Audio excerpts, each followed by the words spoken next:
So if we go to the next slide, step number 3 is very important. And so I included in your packet the community benefit agreement. So the community benefit agreement is important because this is where the mayor has told me, Chris, what is in this for the city? Is there specific hiring practices for Taylor residents? Is there specific opportunities for Taylor contractors to work on this new facility? And the mayor and his team, we talk about this all the time. So you'll find this in the community benefit agreement that's signed between the organization, CMAC and Aerotropolis. And if you'll see on page 2, at the bottom under number 1, general, the company has to agree to create a certain amount of jobs in a certain period of time. We can also include a certain capital investment number, whether it's $20 million or $30 million that they'll have to invest in the city. And so this becomes a contract once we start to fill this out. And so if I turn you to page 3, at number 5, you'll see the community benefits, and that's where this starts. And this is a Word document, and so we can wordsmith this to fit the city of Taylor's needs. For example, the community shall use normal hiring practices to consider residents in the Detroit region Aerotropolis counties. Now we can change that, where that says the community shall use normal hiring practices to consider residents in the city of Taylor. Right, this is a working community benefit agreement that we generate with CMAC to make sure there's a community benefit if an abatement is offered to them. And then I want to go to page 4, where you see in item D, E, and F, there are certain compliance criteria, where the CMAC team has to, on a quarterly basis, tell us exactly how many jobs they created, and they have to provide zip codes for where those hires came from, where their home is, where they're domiciled. And we follow up every quarter until they hit the job number and capital investment number, and then we follow up in a 60-day period after that to make sure they're still in compliance with the community benefit agreement. And so, going back to the presentation, that was step 5. And so that was the last slide. And so, I work with the mayor and the mayor's team. We wanted me to just give a presentation to you all to tell more about the community benefit agreement, the steps, and how the city of Taylor leads this process through Aerotropolis. And, with that, any other questions that you can have? Are there any other questions from the council? Councilwoman Wood. Where does the money come from? I hope that doesn't sound like you mentioned TIFA, and that takes from different taxing districts. So where does this money, is it just the investment? Is it taxed for a while? Or what does that look like? Are we taking away from other jurisdictions? Yes, great question. So the PA 198 is an abatement. And so instead of paying the full property tax, real property tax liability, for a certain number of years, the company will pay 50% of that property tax liability. And we don't know an amount yet, because that will come to us at some point of what that would look like. That's right. We'll work directly with your assessing department. Okay. I have a few more. Councilwoman. I know you have mentioned that there would be metrics, like you have to hire this many people. What happens if you don't meet the metrics? Yeah, and the abatement stops, and they go to paying the full property tax.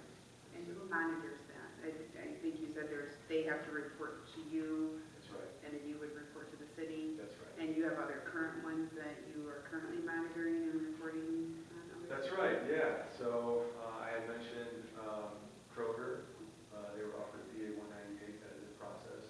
There was also another manufacturing firm in Romulus. There is a manufacturing firm in Huron Township that was offered PA 198 back in 2018.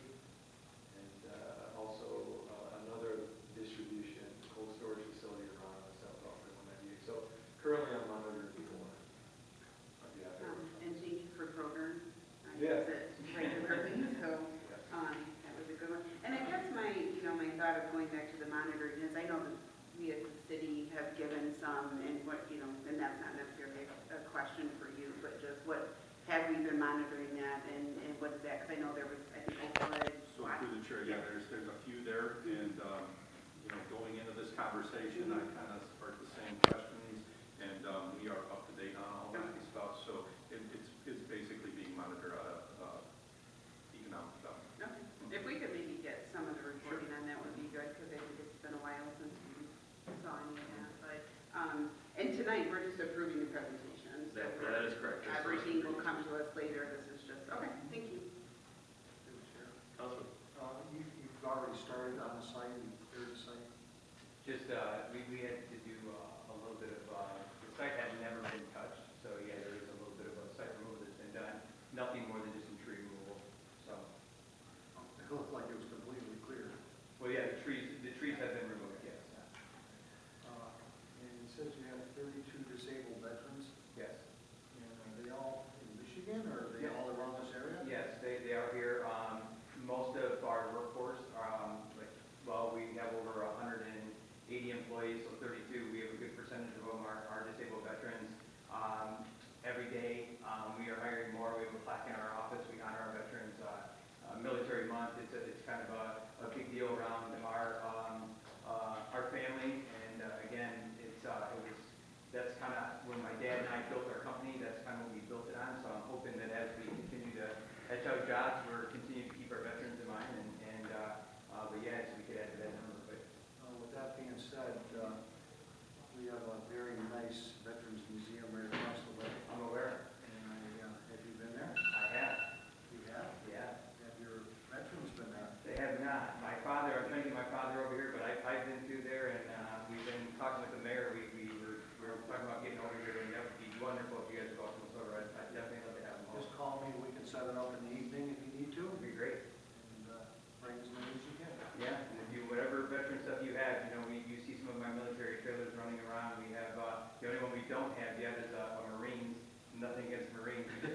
We just have Marine in the back. Yeah, we just haven't got there yet. It's coming, please, don't shoot me. But we had to do the Air Force first because that's my dad's, and then we, on a kind of straw poll, we started grabbing the other ones. But yeah, anything we can do to help, we definitely will, for sure.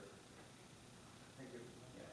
And let me point out, Councilman Johnson is on the Veterans Museum Commission, and certainly, we have the VFW, the American Legion here, and number one, we appreciate your interest in the city of Taylor, and whether or not it's in a community benefits agreement or not, given how you presented your business, I think the expectation is that you would be partner with those veterans organizations here within the city of Taylor. No doubt about it. And I think if you reach out to the folks at Brownstown, we're very deep in their Rotary and a lot of their benefits to their veterans and do a lot with the city. And I would not want to do anything more or do anything less than that here and continue to give back. I mean, we're very community oriented. We put that in our slide and that's going to continue. So we definitely appreciate any opportunity to. Thank you. I do have just one additional comment in terms of the branding. This is going back to the Aerotropolis. There was a discussion many years ago coordinating Aerotropolis East to Aerotropolis West, kind of a branding. So working along with our TIFA, the various corridors, certainly North Line Road, to kind of brand the different areas so that it is more transparent, which areas it was in the TIFA, but also to support the expansion. Certainly, Vining Road and I-94 has seen there was no development that exit was put in 20 years ago.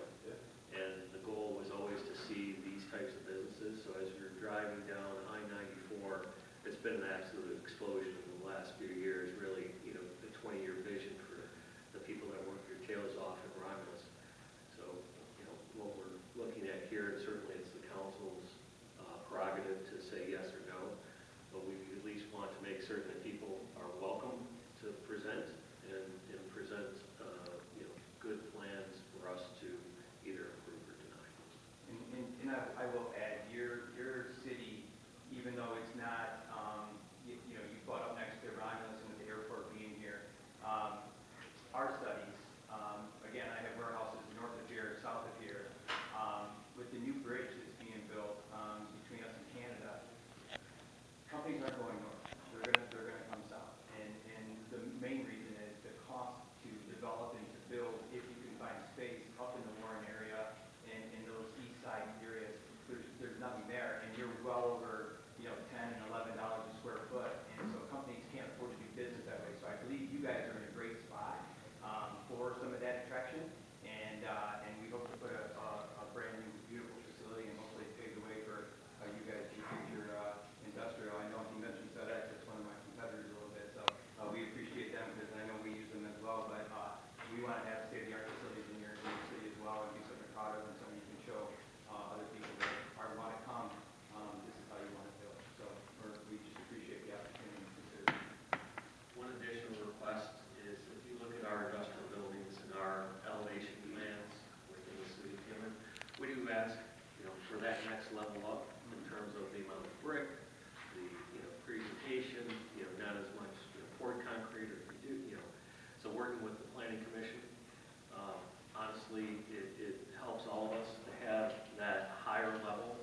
those parcels that are on the main roads.